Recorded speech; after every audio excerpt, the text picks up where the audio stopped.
Howdy and welcome back to the Ineligibles podcast. I am Will Stone. He is Chase Caldwell. Hello, hello. And today we are continuing our preview of the A&M roster for this fall. We did quarterbacks the other day. We're doing wide receivers today.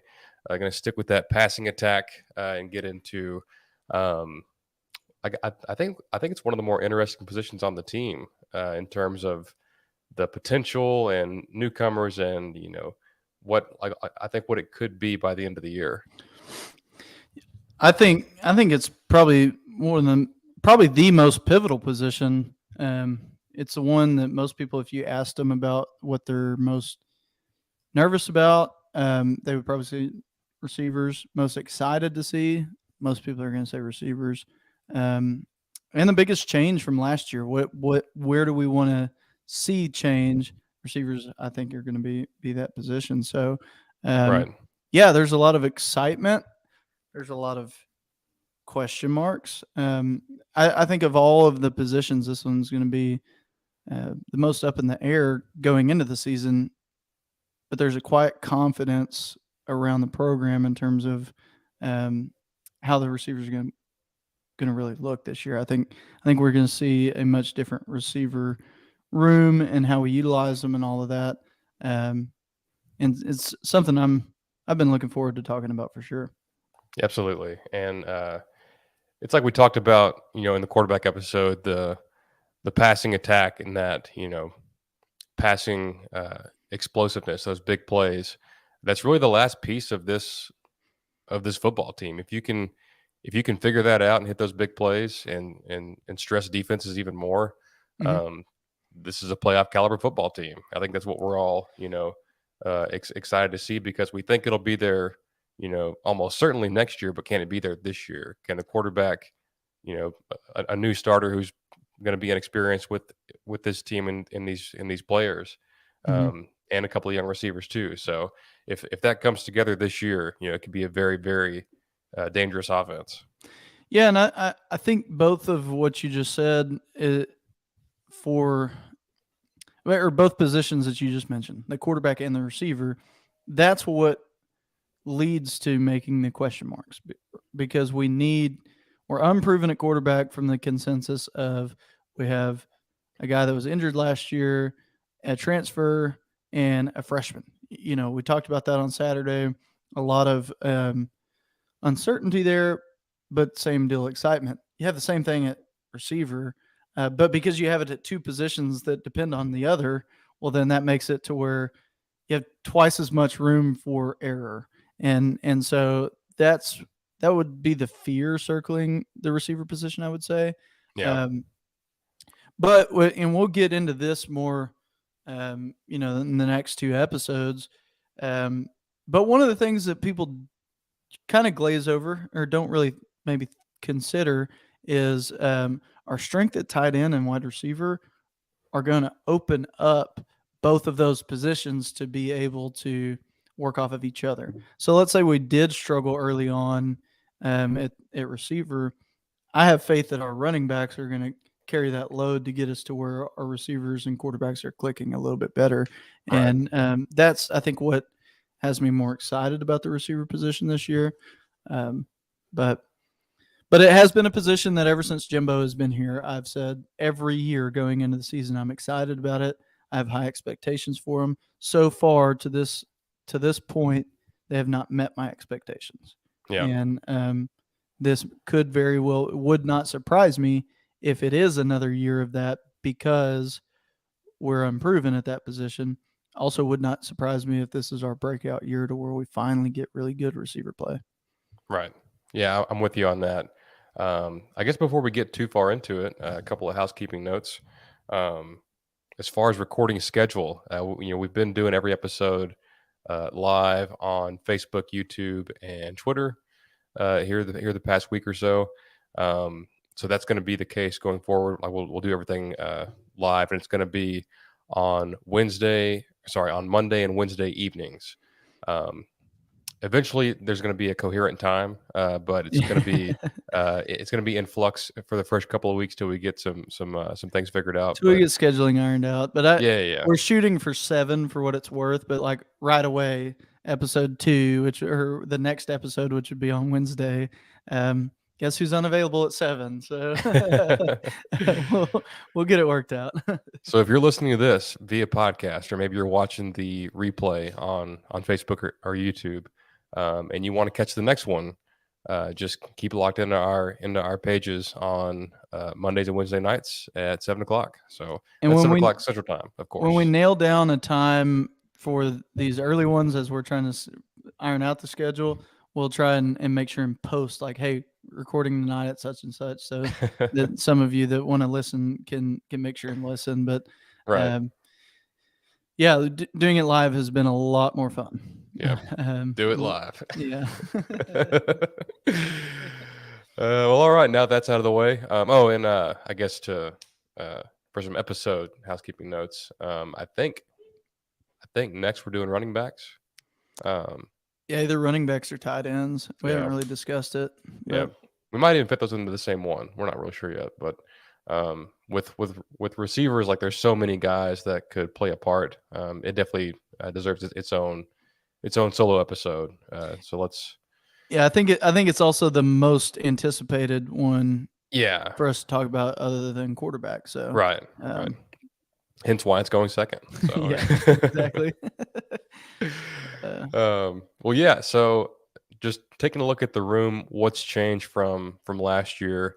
Damon Demas and Caleb Chapman are no longer with the A&M program due to their own reasons. And you bring in 2 5-stars and a very talented. I'm trying to think if Thomas was a 3-star or 4-star. He was a 4-star. Was he a 4-star? Okay, so you got 2 5-stars and Evan Stewart and Chris Marshall, and then Noah Thomas, who's just super athletic and talented. And you still have Anaya Smith. I know he's had some things going on lately. We're not gonna speculate too much, but we both believe that you're gonna see him on the field this fall. So let's just, for the sake of this podcast, we're going to assume that he plays all 12 games and he's going to be there in game 1. So, Yeah. I guess do you want to? So he's the guaranteed starter, right? And I think you can almost go ahead and say that Evan Stewart is another guaranteed starter. But I guess let's start with Anias because he's 4th-year senior. He's done a lot for this team. He's one of my favorite players that we've had in recent memory. So I'd love to talk about his game. Sorry, I got distracted. The ice cream truck just drove by my house. I didn't even know ice cream trucks still existed, but I may have to go out there and get like a Bugs Bunny shaped ice cream. You know what's funny is sorry to go off on that tangent with you, but I follow Bud Elliott. I follow Bud Elliott on Twitter. He's one of my favorite college football analysts, and he tweeted about his go-to ice cream truck order earlier this afternoon. I guess it was in his neighborhood as well. So he said he used to go for the Choco Taco, which I guess they don't have anymore because he was asking for recommendations. Oh man, you can't beat a Flintstone pop-up though. Yeah. Flintstone. What's the one where it's just like just a straight up ice cream cone that's dipped in chocolate, and it's like hardened chocolate on the outside? What was that called? I don't remember. Was it the one that had the little like flakes of like almonds or something on it? Yeah. I don't remember the name of that one because I never really ordered that. I just would always get a Flintstone. I was a sherbet. Like I really ride or died for sherbet back as a kid. Yeah. So like didn't really go for ice cream, went for sherbet. I just remember the Spider-Man and Bugs Bunny popsicles that had like bubble gum as the eyes or whatever. Yeah. Those were like, I remember thinking they were so cool and good, but they were probably disgusting and like not good. But that is going to bug me though. You know what's funny is like you see a lot of things these days that are Rocket Pop flavored. Oh yeah, you do. Like energy drinks and pre-workout and stuff like that. Yeah. We've got Gary Wilson calling it. He says it's just called a dipped cone. Yeah, he's probably no. It's a drumstick, Uncle Gary. Drumstick. It's a drumstick. Drumstick. That's Um, right. I knew Man. I was like all I searched was Nestle ice cream cone, and it's the first thing that came up. I knew it was Nestle, but Yeah. oh, And Emily and and Emily came in right at the there's end. Emily. Sorry, Emily, I beat you to the punch. Um, See, this is why we need to have a mediator be in here to help us with our googling in the middle of a random tangent on the podcast. Yeah. More on that later. Um, so we're so let's talk Anais. Anais I'm sorry, Smith. completely. Sub-Zero. Yeah. So Sub Zero. I have high expectations of him going into the year because he really is going to be the leader here of this group, and really, I think he's going to be the segue, if you will, from the old guard to the new. And he's he was Jimbo's main guy during the recruitment, and I say that as he committed to us, and then everybody was like, "Wait, who's this guy? Like, is he really committing to us? We only have like one more spot left. He's a 3-star." And Yeah. Jimbo was like, "No, I want this guy." And then I think of his class, he might have been the very first one to actually see the field, um, and he was, a 3-star, if you will. Yeah. I just did quotes with threes instead of twos. Um, but I mean, his production on the field speaks for itself. Um, but I think that leadership and experience at that position is what we need the most. Yeah. Well, and I feel like he gets the like the no it's not really a criticism, but like I think some people don't think he's really much of a deep threat, but Hmm. against Alabama, like to tie the football game after we'd gone down in the fourth quarter, he catches like a 40-yard pass, for a touchdown. So he definitely has the ability. But Well, that's a good point because if you have guys around him that are covered, right, he becomes a deep threat for sure. yeah, And that's what Jimbo always talks about, how he could play every position on the field, because he really can. But whenever he's our main threat that we have, they're not going to let him get behind him. It's harder for him to make that deep throw. But yeah, to send him out on a wheel route or something like that, good lord. yeah, If they're focused on A Chain and say Moose Muhammad or Evan Stewart become the threat that we're expecting, then yeah, he's going to have those opportunities, and he's a guy that can get it done. If the team asks him, "Hey, we need you to be the deep threat this yeah. game," he'll be able to do it. Well, and his, he's played some running back, he's played some receiver. He's just overall, he's just a great offensive weapon. But Mhm. his his lateral quickness just allows him to like run such crisp routes, and there's some times where he runs a route like to perfection, and he's just wide open, like Yeah, yeah, especially those little like 5 yard, those little out routes and digs and things like that. He's a master at that. So yeah. I think whoever starts at quarterback is going to have at least one very reliable target who's experienced, who's been around the block, is going to be able to bail the quarterback out. If he gets into a bad situation, but Yeah, it also he's kind of like Jamon Osborne in that sense of, yeah Jamon was the guy that if we need to bail the quarterback out, he's probably going to catch it. He's probably going to be open. He's probably going to, get us a 5-yard gain, and then we're good. yeah But I would say in terms of the threat, he's a little bit more. He brings more to the table than that. He's not just a pass catcher and that's it. He's right he's going to make something happen from time to time. But when you need him to be a pass catcher, he will be. yeah Except for I think there's one time that I can think of, maybe it was Alabama the year before last, that we needed that first down and hit yeah him right in the hands. And he dropped it. But yeah you know what? Hey, you live and you learn. That happens. yeah I'm not blaming him for that game, but I can only think of that time that he wasn't like the most reliable guy on the field. right. and he's so smart. Like, I think we do see him at running back more than we did last year. I do too. I was watching the Kent State game a while back. The one full game that King played, um, and he gives you so much flexibility, like being able to, you know, line up in the slot, and then you get a first down, you change formation, and then he's in the backfield.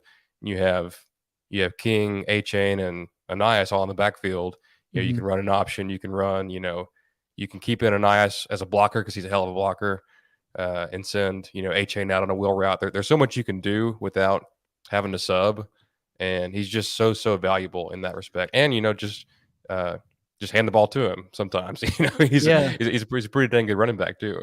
No, that backfield that you just named, if it's King and then we do A Chain and Anias as split backs or something and run the option, like a speed option out of that or a triple option or whatever, like that that was me playing NCAA football 2003 on the PlayStation 2. Like Right. I would create 3 players, and it would be the quarterback, and I'd turn all their stats to 99 and then just outrun everybody with the option. That was the only game or only play I would ever use, and Yeah. I would just pummel Shane into the ground, and Shane would get so mad he'd go hide the disc somewhere to where when it was time for us to play video games, suddenly, like, "That one's just missing. I don't know where it is." Well, we must gotta play Final Fantasy or something, you know? So that's that really is a huge threat. And what's interesting is, I started out by saying the wide receiver position is probably the biggest question mark, but and it still is, but we really have more depth there in a way than we do at running back, being that we're coming off of a season that we don't have Isaiah Spiller anymore. Um, so we're gonna need Anias to fill that position there from time to time, anyways. And I think we have enough guys on the roster to fill his position at wide receiver whenever we do need to do that. And tight end, tight end having the talent that we have there alleviates that. So I do think that you see him as a running back quite a bit this year Yeah. for that reason. Yeah. No, it was big to get him back for this year. Hmm. If he had left, you're looking at an entirely brand new room of receivers, and there's guys that can step up, but man, it's great to have him back for another year. But For sure. um, let's go to a guy that I think is uh, almost a lock to be a starter, and things could change. Like other guys could make a move and unseat him. But from everything we've heard, and by all accounts, uh, the freshman Evan Stewart is the real deal. Like, Hmm. um, he's a 5-star for a reason. And, top 10 player in the country. First or second wideout in the country, depending on what service you look at. But he's the whole package. I think he's probably 6 foot one. He's probably 6 foot 180. He's not the biggest guy, but just just elite speed, elite quickness, very very precise in his routes. I think we talked about we played a clip from Jimbo after the spring game. He has that desire to be great and be great right now. Like he's Hmm. not a project that there's a big joke in the A&M community if you sign a badass receiver and by his redshirt junior year he should be able to get on the field because then he'll know the Yeah. offense. Yeah. But I don't think it's going to be an issue with Evan Stewart. Well, I don't either because he was the spring ball MVP, Yeah, and I've heard a couple different times that Jimbo has never named a freshman as an MVP until Evan Stewart, and so from what I have heard and what I read about his impact that he's had so far in his time there is very reminiscent to me of Speedy Noyle whenever Speedy first came on. And what I mean by that, I know that Speedy had his ups and downs. I mean, every player would, but when he was in practice, that first spring that he was there, first summer, whenever it was, I don't know if he started early or not, but I remember just being absolutely wowed by him. And Yeah. and that was coming off. We had Mike Evans and all these great receivers, but I remember watching him like he's the best receiver I've ever seen. Yeah. And truly thought like, wow, he could be the best player in college football one day. And that spring or let's call it spring. I don't remember if it's spring or fall camp or what, but um, all the players would always have cut towels, and he would always be out there with a 12th man towel, and he just wanted his 12th man towel, and Yeah. I was like, that's so cool that our best player he just wants to rep the 12th man, like that's awesome, um, and that's what I'm hearing with Evan is like he's just one of those guys that like commands a presence on the field when he's out there, um, and that's really what we need at Yeah. receiver. Um, that's what we expected from Damon Demas, but for whatever reason, that just didn't ever pan out. Yeah. And I think that's everybody's fear. There's that fear of recent memory of like, oh, is it going to happen again? Yeah. Um, but from all accounts, from what I could tell, I don't think it's going to happen with this one. Like Yeah. I think we've got our ace in the hole there that we've been really needing. Yeah. Well, and Demond, like I think we as a fan base probably put too much, not pressure, but like I think we had too high of expectations of him right away. Yeah, Because like like him and Evan aren't in the same the same level of like understanding the receiver spot. And yeah, Demas could have gotten there, like that's a whole different situation. But I think Evan's there already. Like he's already right. gonna like I can guarantee you he knows the full route tree. Like he knows like it's a tough offense to learn, but I don't think that's going to be an issue for him. Like he's Yeah. uh like if you just tell him like, hey, like uh uh sorry, I feel like I'm just repeating myself now. He's a great route runner. He just Well, he just comes from a school where you had to know it because the yeah, talent that you're going against, like if you don't know it, you're not going to be successful. Whereas Demas spent a lot of time in high school going against teams that you could put him as kicker and he's going to score a touchdown, yeah, and so like he yeah, could he could play any position and run circles around guys, and so he didn't necessarily have to know the mechanics, but where Evan Stewart's coming from, if you don't, you're not going to be successful, and yeah, so um, that's a big difference, I think, when it comes to early play, yeah, and again, this is likened to what we talked about on at the quarterback position. As fans, we kind of expect like, okay, we're going to have to rely on the guys that have been here, and we don't have a whole lot of returning production here, there, otherwise. And um, but this is absolutely a position that you can start early, even though Jimbo, I will tell you the same thing that every Aggie feels that yeah, well, just what you said. You're not going to start till your junior year. I think that was just our hand was forced on the guys that we had, and we had to really teach those fundamentals. I'm yeah, not putting them down by any means, but the when it comes to Evan Stewart, I think he's the player that's ready to start day one, and we just hadn't had one of those yet. yeah. And I think of all the players that we're going to talk about in this series that are on this roster, I think he may be the most like pivotal. Mhm.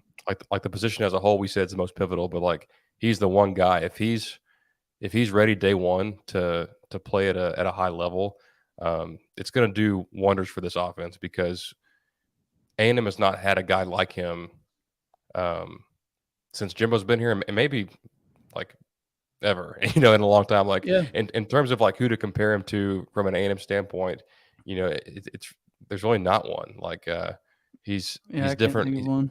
He's a different player than Kirk is. Like Kirk was pretty stocky, had good speed, and good hands and things like that. But Evan is a Devontae Smith and a Jameson Williams type. Like Right. that lean, lanky speed demon that can get deep, or you know you can throw him a screen pass and he can take it the whole way. Like it's it's it's Absolutely. it's it's both. So and both help you. Like if it's an explosive play, if it's a 40-yard pass in the air, if it's a 5-yard pass, he takes 40 yards. It works out the same. So I think he brings both of those to his game, and it's something that we've missed for a long time. I agree. And it's just one more thing, one more threat. If you have a threat at quarterback, let's say Haynes King, you have a threat with Haynes King, but then you have a threat at running back with Devon Achane, and then you have the threat of Anais Smith. If you get two more threats on the field, like maybe Jake Johnson at tight end, or two Yul Keith and Evan Stewart, if you have two more out there, I mean, good luck defending that. It, Yeah, it, it will be very difficult because who do you focus on? You can't focus on one guy, so you got to cover them all, and you're not going to be able to cover every single one, every single play. yeah, I'm with you. All right, so I'll ask you this. Mhm. I think we both think Anais and Evan are day one starters. Mhm. If the same Houston game's tomorrow, who's trotting out there as that third receiver, Um, at least to start the game? I would say Moose Muhammad. Moose. Mhm. Now, that's different from the question we have scrolling across the bottom. If anybody wants to answer that in the comment section, where my top three would probably be Anais, Evan Stewart, and Yul Keith going into the season. But I think Moose really came into his own at the end of the season last year, Yeah, and we're looking for Mr. Reliable, and I think he's going to prove to be that by the end of this season. yeah, So I think he's going to be the one that you see out there yeah. for sure. What about you? I think it's going to be Chase Lane. Um, Yeah, I almost said Chase actually. yeah, and I'm between Chase and Jalen Preston. Hmm. I thought Preston ended the year on a good note against LSU. He did some nice things, um, and he's like I've always thought that Preston should probably have played running back because he's really good after the catch. Like he can make people miss and break tackles, but um, as far as like the nuances of being a great wide receiver, he's still trying to get there. But Hmm. um, you know, I think uh, I think Chase Lane has some kind of weird stigma attached to his name that I'm not a real big fan of. He's not a bad player. I think we forget 2020. Um, he made some big like clutch third down catches like Oh yeah, against Florida. It's like 3rd and 8, and he catches a pass to convert that and get us closer. If he doesn't make that play, we're kicking like a 50 something yard field goal to try to like I think it was to win the game. Yeah, at that point. hmm, Um, and there's other plays in there. yeah, And he's like he may not have like you know 4.3 speed, but he's a pretty fast player. And I think like he was a starter last year until he got hurt. I feel like he got hurt pretty early, yeah. and we really didn't get to see him much last year. So I think Well, he's a guy that Jimbo likes, and it wouldn't shock me at all to see him go out there as your day one starter. yeah, I'm a huge fan of Chase Lane. I think he's great. He's got a great name. Like he just he's just a big fan of him overall. Um, good dude too from everything I've seen. Um, and so I would, but I would be comfortable with Chase or Jalen filling that role, Yeah. because that role in particular, you got to think about like both of those guys. They're great players, and so they can, if you have these other threats like what I'm talking about, they might be the one that gets overlooked, Yeah. and they're ones that if you overlook them, they're going to make it hurt. And it's reminiscent to me of Josh Reynolds, his like first year playing, Hmm. or first year really like seeing a lot of action, in that he wasn't really our threat. Now he later became our threat, the next year and years after that. And these guys we're talking about are juniors and seniors, so whether they ever come into that at A&M may not be, but he in his first year there was a lot of times where he's wide open because they're covering other guys, and that's kind of the role that I see for that. And so I'm very comfortable with that position, having that other guy that Yeah. isn't coming in really highly, especially at the beginning of the season. Everybody's going to be looking at Nice. Everybody's going to be looking at Evan Stewart, Yeah. and maybe everybody will look at Keith when he hits the field. But I think those three guys, Chase Lane, Jalen Preston, and Moose Muhammad, are all three going to be those guys that they're going to make a play when the play needs to be made, Yeah. and they're probably going to be open more times than not because the early defenses are going to be focused on some of these other threats that we've got. Yeah.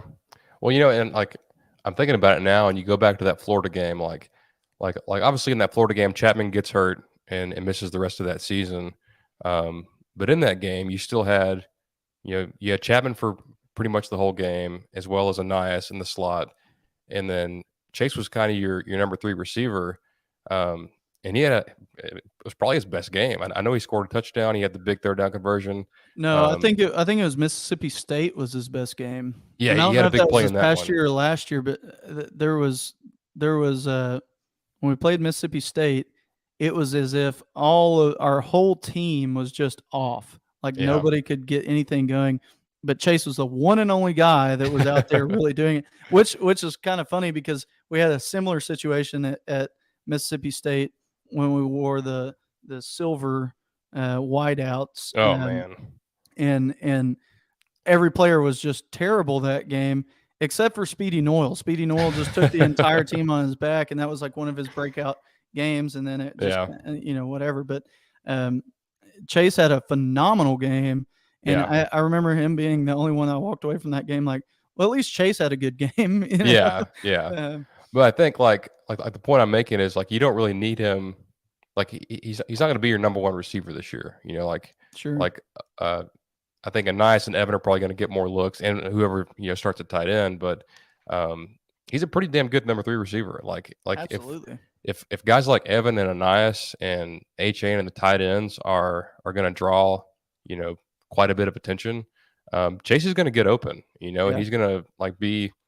I feel like we referred to several guys as safety blankets, but like that's what's fun about the potential of this offense. Like if these guys can all hit their stride this year and put Mhm. stress on the defense, like you may have a game where Chase Lane catches 9 balls for 150 yards, and Yeah. 2 touchdowns. Well, and you just made a comment about the safety blanket deal. I think a large reason why we are referring to so many of these guys as safety blanket is because it's drops that's plagued us, Right. especially last year. There were so many drops that we're like, we're we're yearning for that safety blanket. And if your safety blanket is Anaya Smith, Chase Lane, Moose Muhammad, Jalen Preston, I'm comfortable with all those.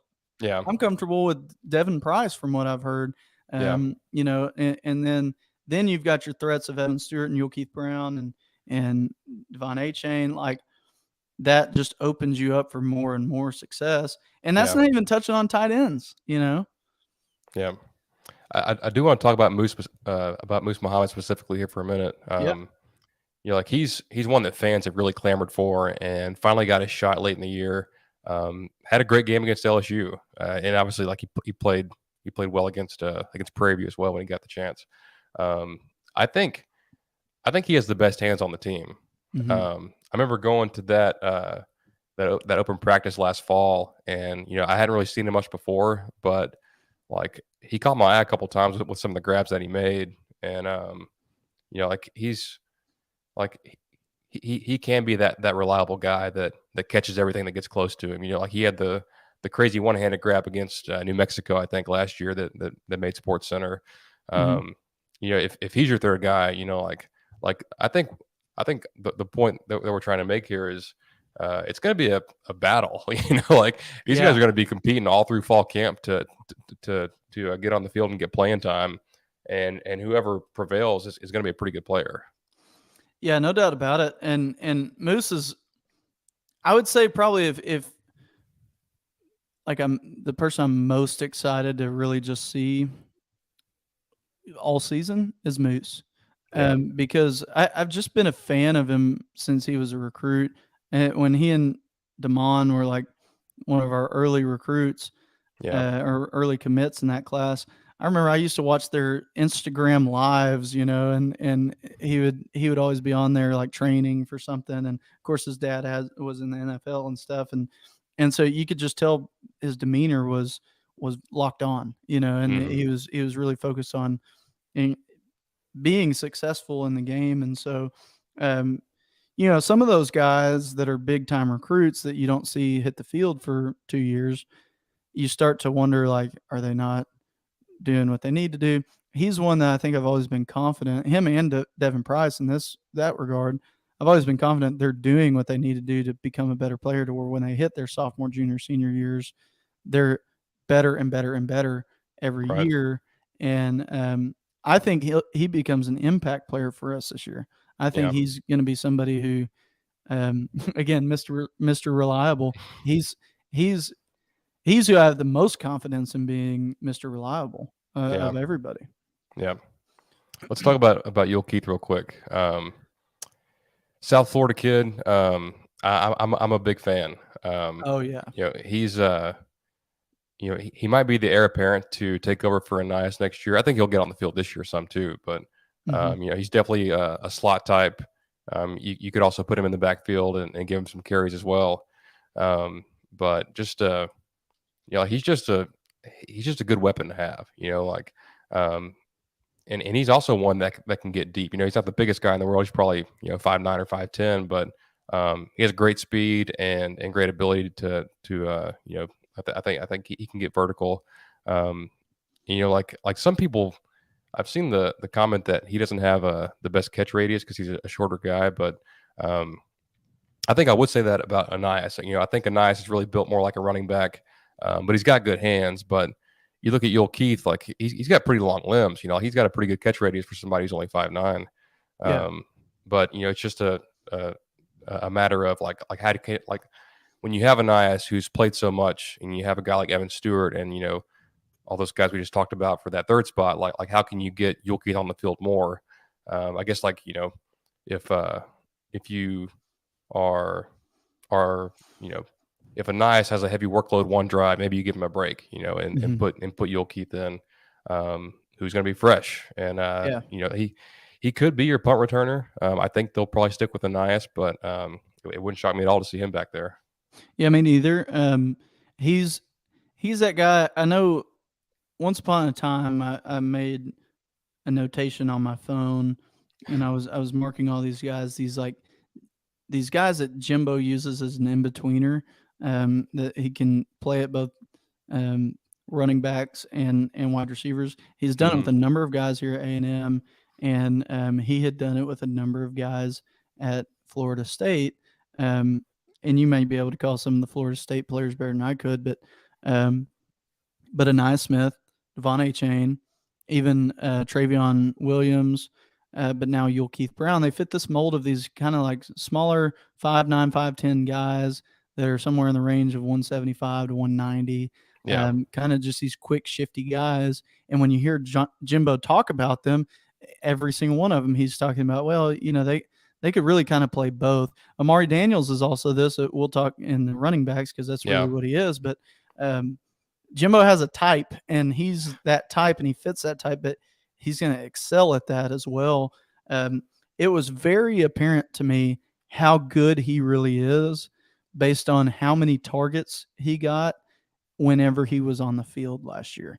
Yeah. If you looked at, I bet if you looked at the percentage of time that he spent on the field versus the percentage of targets he was, and you compared that to everybody else, I bet he was number one on the team because it, Yeah. it was almost as if they shifted the entire offense.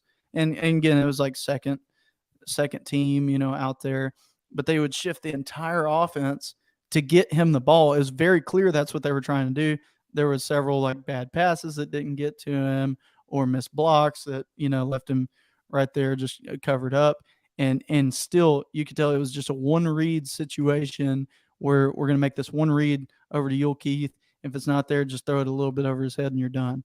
And that says something to me that shows me whenever there was other guys like Moose Muhammad and some Devin Price that are on the field and he's getting every single target, they want to get him the ball. They're not going to want to get somebody the ball that isn't just an absolute stud Yeah. and a game changing player. And I think you see him really really break out and maybe even eclipse Anias in some regard in terms of production this year. Yeah. And not again nothing against Anias. I think he's going to do great for us, but we need the next guy up there, Yeah. and that's what Yule Keith is. You know, he's in the batter's box. He's getting or not the batter's box, but the The on deck circle. the on deck circle. He's waiting there to replace Anias, and so I know for sure that they're going to do what you mentioned, where they're going to kind of swap him out because they're going to want him to get as much playing time in that position whenever Anias isn't here next year. Yeah. And also, I think aside from Evan, I think Yule Keith might be the best guy after the catch. Um, in terms of like taking a quick pass and getting some more yards off of that. In the spring game, he did that and scored a touchdown on our second team defense. I I think, think but I think he might even push to maybe be the best at that. he might be. He might And be. from my expectation and what I've seen of him, that's what I kind of think. But Yeah. if Evan's better than that, that's fantastic. I'm all Yeah. about Yeah. that. Yeah. But it's tough, to like to say like how much they're going to play it if they're not starting. But I think Jimbo, I think he's a fan of Yule Keith, like you said. When he's on the field, he's getting the ball. I think he figures out a way to get him on the field more, in non garbage time this game, like in non garbage time this season. Against like in big games against good teams. Oh no doubt about it. We didn't need him last year, so Yeah. but what we did need him to have was experience. So that's why every time it was some garbage time, who's going out there? Yule Keith. Who are we throwing it to? Yule Keith. Yeah. Every single time, because and that just shows me that they're going to really target him this year, and that they were trying to get him ready to go for this season in which he's going to really have his breakout. Yeah. I think Terry brings up an interesting name in the chat. He mentions Hez Jones, which Hmm. so after Chapman went down, I think Hez kind of stepped up and started the rest of the year at wideout. Missed all of last season. I think it was I don't know if it was an ACL or what it was. It was some kind of leg injury, and he didn't play at all last season. But he's still on the team. I do know that he did not go through spring ball. So I don't really know. He's kind of an unknown. Like we don't really know what Hmm. to expect from him this fall. He was unknown last year too. We thought he would fit the bill of like a Chase Lane or Jalen Preston, but then, like you said, he got injured and he wasn't out there. So I don't know if he. There's been a lot of times where he goes out there and he's really, really good, or really, really dependable. But I, he is an unknown for me. He's one that Yeah, I just don't know what to expect. Are we going to utilize him more this year than we expect, or is he one that we don't hardly see and we see him end up transferring or something like that? I don't know. yeah, But I'd be comfortable with him out on the field and some of the things that he's shown. And that's I think the point before we get into the younger guys that we haven't mentioned.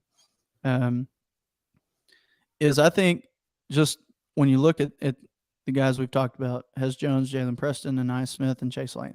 These are your older guys that are leading the younger guys. right. When you take it back even 2 years ago, the older guys and the younger guys are learning the system alongside each other. There wasn't somebody to say, "Hey, here's how the system works." There wasn't that leadership from the upperclassmen that we now do have from these guys. So whether or not they're game breakers and just absolute Heisman Trophy caliber receivers doesn't matter. They're going to be able to guide these guys that are likely going to end up long term as better players, like Evan Stewart and Yule Keith and even Moose. So that's what one thing that we haven't really mentioned too much of that I think is a real big benefit from them, because they all have their piece of the pie, their piece Yeah, of the puzzle that maybe they hadn't had the production, but part of that, I mean, a lot of people would argue that that's more quarterback's fault than it is wide receiver's fault. And that, I could hear that argument, but at the same time, I'm just glad that we have that leadership. And then, of course, having the talent behind them, they're going to cultivate these guys that are super talented, but the super talented guys are always also going to push them to be better. And Right. and that's what you want on a team. And we just hadn't been there yet because it hadn't been Jimbo's system long enough. Yeah. Yeah, I think it's a great point. It's definitely good to have those experienced guys, like still hanging around. I think Hez Jones. I think it's his sixth season. I think him and Miles Jones are the same age, which I they've was both going to been say around he's like the for forever. offensive version of Miles Jones that I'm Exactly, just not really sure what to expect. Jones brothers. But yeah, so I guess let's wrap it up. Let's finish it off with two super talented true freshmen. Um, I think I got to start with maybe one of my favorite recruits in an all a star-studded recruiting class. This cat was one of my favorite kids in the entire class. That's Chris Marshall.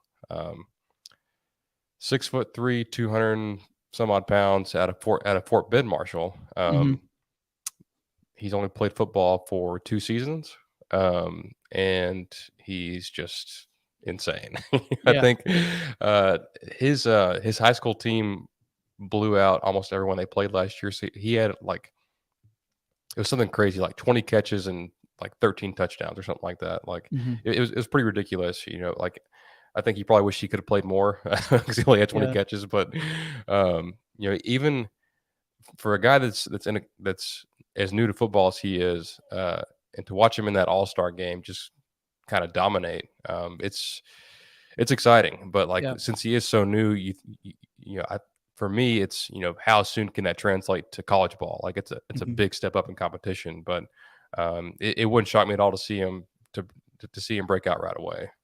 Well, as an Aggie, you cannot watch him and not immediately think of Mike Evans. It's Yeah, just impossible. Their stories are almost identical. They come from, generally speaking, the same area of Texas. Um, they're about the same size. They play very similarly to each other. So if he can become the Mike Evans for either Haynes King or Connor Wigman, and then be the Johnny Manziel Mike Evans combo, I mean, we're going to have that paired with all these other guys that we've already talked about. That's yeah, that's just an incredible threat to have. Um, I doubt that he's one that is game one ready. I just do not expect him to be, but I could be dead wrong on that, and he could surprise us. I do expect him to see a little bit of playing time this year, yeah, and he may be one that by the end of the season he's playing a lot more consistently. yeah, But just, I mean, it says a lot about a guy that has played football for 2 years and then ended up a 5-star. I yeah, mean, I'd be curious to know how much that actually happens. That's how incredibly athletic and talented he is, um, and he comes from the same place as Devon A. Chain, so he's got some ability to learn. And who would you want him to learn from? I'm sure they're close. I'm sure they're friends. And yeah, Devon A. Chain was he's probably the smartest one on the team in terms of knowing overall football and scheme and all of that. He and Anais both would challenge each other for that, and so that gives me a lot of confidence that he will have a successful career here, and he's not going to be a 5-star that ends up, that we don't ever see him until his junior senior year. yeah. Um, And but like as far as his film goes, like for someone who is so new to football, like he he's an effortless catcher of the football. Mhm. Like he's making insane grabs that you'd see from someone in the NFL. Um, as someone who's just now starting the sport, like he's not just Right. catching wide open. He's not catching perfect wide open passes. Like he doesn't have some super accurate quarterback. Like he's having to adjust to the ball in the air and like uh, and catch it with just 1 foot in bounds and reach Mhm. out and grab it and stuff like that. Like he's got crazy ball skills and in terms of like what he brings, he's a bigger receiver. Mhm. He's 6'3" plus. I think on the roster right now, you've got Devin Price and Kenyon Jackson is anybody that's that tall. Yeah. um, but he's got speed. Like he can he can really run for someone that's that tall, and that's a scary combination. Like Yeah, it is. if you have someone like Anias who's who's quick as a cat, someone like Evan who can stretch the field, and someone like Chris who's 6'3" and can stretch the field, and they've all got great hands. Like it's if he's ready to play this year, even if it's later in the year, it wouldn't shock me to see him push for a spot. Well, it wouldn't, and you missed one, which is the next one that we would talk about is and Oh, that's Noah Thomas. He's love him. 6'5", 180. Like Yeah, he's going to be a guy that's going to be able to stretch the field, and so he's both of these guys that presents the problems that we've had in the past of we get one big high quality guy, and if he doesn't pan out, then okay, we're back to square one. And well, we got three of them in this class. One of them yeah, that I'm assuming is going to start day one, but we got two more that may very well start mid year and definitely alleviate that stressor of maybe we put Jalen Preston there for a bit. Devin Price, I think, will play that position as that tall receiver, but once these guys come into their own, I think you see them on the field just about every play, one or the other. yeah, It's almost like it's easy for me to make the comparison to NFL players, but it's kind of like having Mike Evans and Josh Reynolds on the same team, yeah, And granted, they're both incoming freshmen at the same time, and they're both learning it, and so they're not going to come out day one and look that polished. But I think of by the end of their careers here, it's going to be like having Mike Evans and Josh Reynolds on the same team. So yeah, um, that's a really cool proposition to have in our back pocket. yeah, yeah. I'm a big fan of Noah. Hmm. He's another guy who I think he played corner. Like his sophomore year and part of his junior year, and they're like, "Hey, we're going to put you at receiver." Yeah. And once he figured it out, like he was unstoppable, at the 6A level. Was he a Um, track guy mainly he too? was. He did do Yeah. track. Yeah, I think he may have won state in the 400. He ran some crazy time, but um, it feels it feels greedy to